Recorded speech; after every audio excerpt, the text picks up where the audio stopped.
ప్రయత్నం చేస్తున్నాం. 55 కిలోమీటర్ల మూసీ రివర్ డెవలప్మెంట్ ఫ్రంట్ ఇవాళ కేటీఆర్ గారు లేరు చెప్దామనుకున్నా. మీ ప్రాజెక్టే లేకుండా ఫస్ట్ 50 అన్నారు, తర్వాత 70 అన్నారు, తర్వాత 1,50,000 కోట్లు అన్నారు. మీరు జుర్రేస్తారా, మొత్తం ఏటీఎం చేసుకుంటారా అని డిపిఆర్ ఏడుందని అడుగుతుండే అధ్యక్ష. నేను తమ ద్వారా ఆయనకు చెప్పదలుచుకున్నా, అయ్యా కాళేశ్వరం కట్టింది కూలిపాయ, 1,00,000 కోట్లు మింగుతాయి. ఇప్పటి కూడా కాళేశ్వరానికి డిపిఆర్ లేదు అధ్యక్ష. అంటే మీరు మొదలు పెడితే కడితే 1,00,000 కోట్లు మింగుతాయి, అది కూలిపోయింది. కూలిపోయినాక కూడా డిపిఆర్ లేదు అధ్యక్ష. పనే మొదలు పెట్టక ముందు మీరు డిపిఆర్దే అంటే ఎందుకు?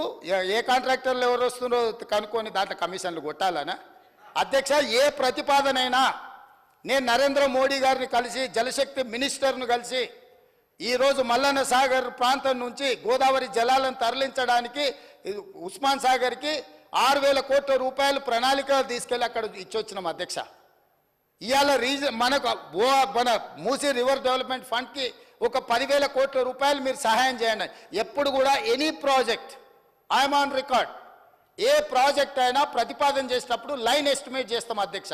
ఇక్కడ నుంచి ఇట్లా అనుకుంటున్నాం, ఒక లైన్ ఎస్టిమేట్ చేసి ఒక అంచనాతోనే ఒక ప్రతిపాదన తీసుకెళ్ళి సంబంధిత బాధ్యత కలిగిన ప్రధానమంత్రి ఇంకొక మంత్రి వాళ్ళకి ఇస్తాం.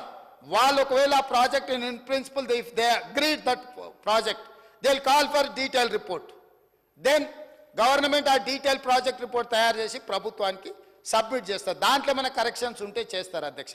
ఇవాళ మూసీ రివర్ డెవలప్మెంట్ ఫ్రంట్ కోసం గ్లోబల్ టెండర్ పిలిచిన అధ్యక్ష. కన్సల్టెంట్స్ను అపాయింట్ చేసి ప్రపంచంలో ఉండే గొప్ప గొప్ప అనుభవాలతో ఈ మూసీ రివర్ డెవలప్మెంట్ ఫ్రంట్లో ఎంక్రోచ్మెంట్స్ మొత్తం తొలగించి వాళ్ళకు న్యాయం చేసి గత 5 నెలలుగా మా అధికారులు నిరంతరం పనిచేస్తున్నారు అధ్యక్ష.